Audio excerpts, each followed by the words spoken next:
बिस्मिल्लाहिर्रहमानिर्रहीम। अस्सलाम वालेकुम स्टूडेंट्स, उम्मीद है कि आप सब खैरियत से होंगे। बेटा, आज के इस लेक्चर में हम WB यीट्स के ऊपर बात करेंगे, जो कि हमारे पास 1865 में पैदा हुआ। इन 1939 में उसका डेथ हुआ। याद रखिए बेटा, उसका अगर हम पूरा नाम के ऊपर बात कर ले तो इसका जो कंप्लीट नेम है वो हमारे पास है विलियम बटलर यीट्स है, जो दोबारा मेंशन है कि 1865 में पैदा हुआ। इन 1939 में वो उसका डेथ हुआ। He was an Irish poet, एक आयरिश पोइट था, प्ले राइट था एंड पॉलिटिशियन था। उसके बारे में चंद नीचे की पॉइंट्स है। उसके अगर अर्ली लाइफ एंड करियर के ऊपर हम बात कर ले, so Yeats was born in Dublin Ireland. वो डब्लिन आयरलैंड में पैदा हुआ into a Protestant family, और वो जिस फैमिली से बिलोंग करता था by faith they were Protestant. He spend his early years in London and later move to Dublin. उन्होंने अपने वो जवानी के वक्त जो है वो लंदन में गुजारी, बाद में जो है वो डब्लिन चला गया। Where he became involve in Irish literary revival. ये एक पोइटिक ग्रुप था, एक लिटरेरी ग्रुप था, उसके साथ वो इन्वॉल्व हुआ। अगर उसके पोइट्री एंड प्लेस के ऊपर हम बात कर ले, so Yeats is widely regarded as one of the greatest poets of the 20th century. जितने भी हमारे पास 20th सेंचुरी के अंदर ग्रेट पोइट्स रहे, यीट उनमें से एक था।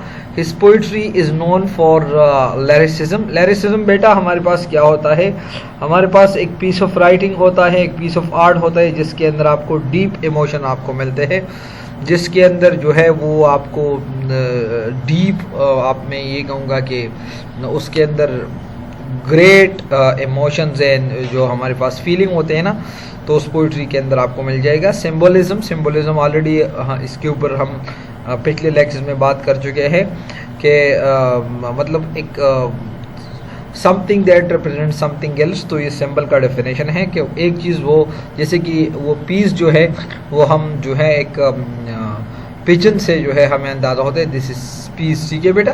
इन आयरिश हेरिटेज का मतलब आयरलैंड का जो वर्षा है उसके पोइट्री में आपको सारी चीज़ें मिलते हैं। He wrote plays, novels and short stories and was a key figure in the Irish literary revival. Already मैं आपको बता दिया कि Irish literary revival was a literary group, तो ये उसका एक बड़ा की फिगर रहा।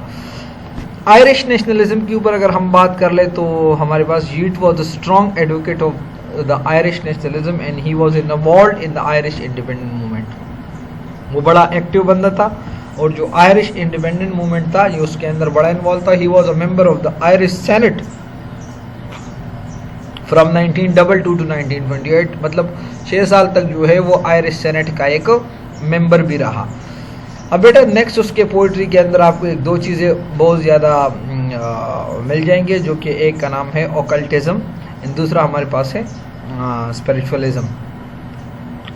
बेटा ओकल्टिज्म और ओकल्टिज्म सबसे पहले मैं आपको बता देता हूँ, बेटा ये हमारे पास एक ऐसा बिलीव होता है ओकल्टिज्म जिसके अंदर जो सेक्रेट चीज़ें होते हैं ना, जो मिस्टीरियस चीज़ें होते हैं या जो सुपर नेचुरल चीज़ें होते हैं ना, उसके अंदर वो एग्जिस्ट करते हैं। यानी the believe in the existence of the secret, mysterious and super natural agencies और सुपर नेचुरल थिंग्स।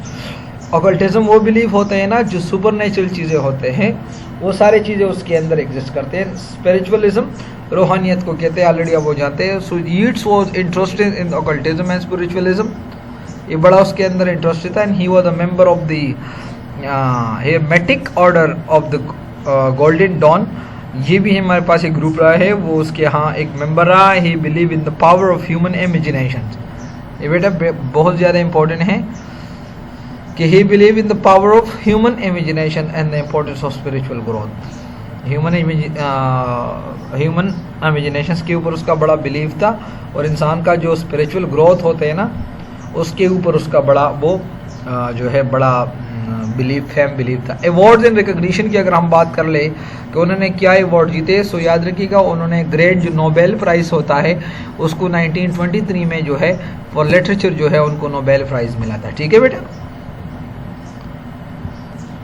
और बेटा ये आपने नहीं भूलना कि उनको 1923 में जो नोबेल प्राइज़ मिला है उनके पोइट्री की वजह से जो है उनको ये नोबेल प्राइज़ जो है वो अवार्ड किया गया था। अगर उसकी पर्सनल लाइफ के ऊपर हम बात कर ले तो यीट्स मैरिड्स जॉर्जियाना लेडी लीज जो है उनको 1917 में जो है उसका शादी हुई। ठीक है बेटा 1917 में। एंड हैड 2 चिल्ड्रन, ठीक है बेटा, उससे उसके वो 2 बच्चे पैदा हुए थे together. He died on January 28 1939 and Roquebrune Cap Martin फैट्स, ठीक है बेटा। और उसके बेटा उसके 2 बच्चों के लिए उन्होंने जो बड़े 2 मशहूर पोएम जो है उन्होंने लिखी थी। तो a prayer for my son and a prayer for my daughter जो है ये उसके बड़े मशहूर 2 पोएम्स है। एक तरह का उसके लिए दुआ थी जो उन्होंने अपने 2 बच्चों के लिए जो है उन्हें लिखी थी। अगर उसके सम नोटेबल वर्स के ऊपर हम बात कर ले, WH की जो सम नोटेबल वर्स है उसके ऊपर हम बात कर ले, तो इसके अंदर हमारे पास आते हैं the second comment. It's a poem that explore the idea of the clinical nature of the history of the struggle between good and evil. ये हमारा सेकंड कमेंट जो है ये हमारे पास एक ऐसा पोएम है जो कि एक स्ट्रगल है गुड एंड ईवल के दरमियान, ठीक है। नेक्स्ट हमारे पास है द टावर, ये उसके एक कलेक्शन ऑफ पोएम्स है बेटा, ये बहुत ज़्यादा मशहूर है।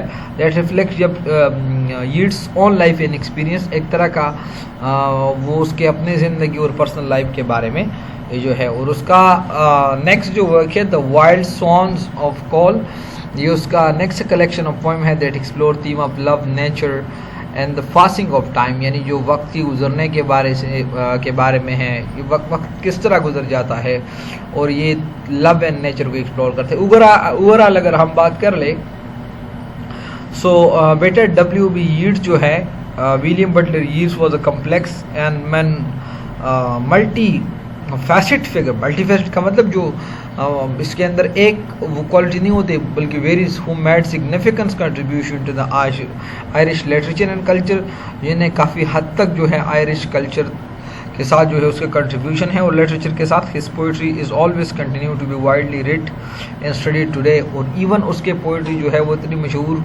हुई है कि वो आज भी जो है वो लोग उसको नहीं भूल गए हैं, बल्कि आज भी उसको उसी तसलसल और उसी जो है शौक से लोग पढ़ते हैं, ठीक है बेटा। सो बेटा this was about WB Yeats. बेटा मैं आपको थोड़ा लिंक कर दूं कि हमने critical history of English literature जो कि डॉक्टर BR मलिक साहब ने लिखी है उसको हम प्रॉपरली शुरू कर चुके हैं, और तकरीबन हमारे YouTube channel English with Mohammad Hilal पे हमने 130+ लेक्चर्स अपलोड कर चुके हैं, और ये WB यीट्स वाला जो लेक्चर है ये उसके एक तसलसल है। इससे बढ़ के बेटा मैं अगर आपको बता दूँ तो हिस्ट्री के पूरे MCQs नोट भी हमारे पास मौजूद है, शॉर्ट नोट्स भी हमारे पास मौजूद है। इससे बढ़ के बेटा हमारे पास जनरल लिटरेचर के ऊपर भी बहुत सारे नोट्स मौजूद है जो MCQs नोट्स है, और इस तरह लिंग्विस्टिक के ऊपर जो आपका कमीशन के एग्ज़ाम को अच्छी तरह वो टैकल करेगा। और ना सिर्फ इसके लिए बल्कि इंटरव्यू के लिए भी हमारे पास 35 लेक्चर मौजूद है जो इंटरव्यू के किसी भी क्वेश्चन को वो क्या करता है वो टैकल कर सकता है। सो बेटा if you need all these materials so you can contact us through our WhatsApp number which is available there in the description. तो थैंक यू बेटा, अल्लाह हाफिज़, थैंक यू बेटा।